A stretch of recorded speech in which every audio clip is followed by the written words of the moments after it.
আমরা অনেক সময় বলি যে দেশপ্রেমের দেশের কে আমরা ভালোবাসি, কিন্তু দেশের বিদ্যুৎ খাতে আমরা চুরি করি, দেশের সম্পদকে চুরি করি, রাস্তার ইট পর্যন্ত বাসার কাজে নিয়ে ব্যবহার করি, জনগণের সম্পদ লুণ্ঠন করি।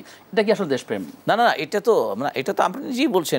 এটা কীভাবে দেশপ্রেম হবে? আমি দেশের এই সম্পদগুলো আমি নষ্ট করছি, এটাকে আমি অবৈধভাবে ব্যবহার করছি, এটার সংরক্ষণ আমি করছি না। তো সুতরাং এটা দেশপ্রেম নয়, এটা দেশের সাথে বেঈমানি বা দেশের সাথে এক ধরনের শত্রুতা। মানে আমি আমার দেশের সাথে শত্রুতা করছি, অথচ একটি পরিচিত কেউ কেউ হাদিস বলেন, যদিও হাদিস নেই, ওটা যে হব্বুল ওয়াতান মিনাল ঈমান, কিন্তু একটা অত্যন্ত প্রবল একটা প্রবাদ।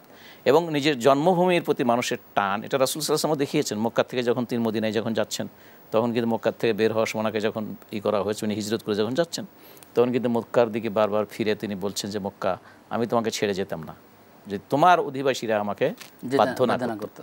তো তাহলে দেখেন, এটা ইমানের, এটা নিজের জন্মভূমির প্রতি যে মনের যে টান, মনের যে ব্যাকুল, এটা কিন্তু রাসূল সাল্লাল্লাহু আলাইহি ওয়াসাল্লামের এর থেকেও স্পষ্ট হয়। তো সুতরাং দেশকে ভালোবাসা মানে কি? দেশকে ভালোবাসার অর্থ হচ্ছে যে এই দেশের সম্পদ, এই দেশের মানুষ, এই দেশের যে রিসোর্সগুলো আছে এবং এই দেশের উন্নতি অগ্রগতির ক্ষেত্রে এর যে রিসোর্সগুলো আছে, যে সম্পদগুলো আছে, সেটাকে যথাযথভাবে ব্যবহার করা, ইনসাফের সাথে ব্যবহার করা, আমি যেন ক্ষতি না করি। এই জন্য আল্লাহ বলেছেন, তোমরা ধ্বংসের মধ্যে নিজেদেরকে নিক্ষেপ করো না।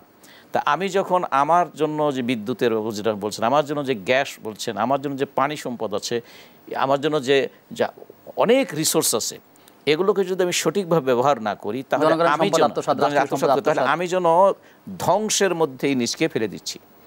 আজকে তো দেশে যেই দুর্নীতি সর্বক্ষেত্রে, এটা সকলেই, তো এমন কোনো ব্যক্তি বাংলাদেশের মধ্যে পাওয়া যাবে না যিনি বলবেন যে না, এত দুর্নীতির পরও দেশের কোনো উন্নতি হতে পারে, অগ্রগতি হতে পারে। সুতরাং এটা নিঃসন্দেহে ইমানের পরিপন্থী এবং নিজের দেশের দেশপ্রেমের পরিপন্থী।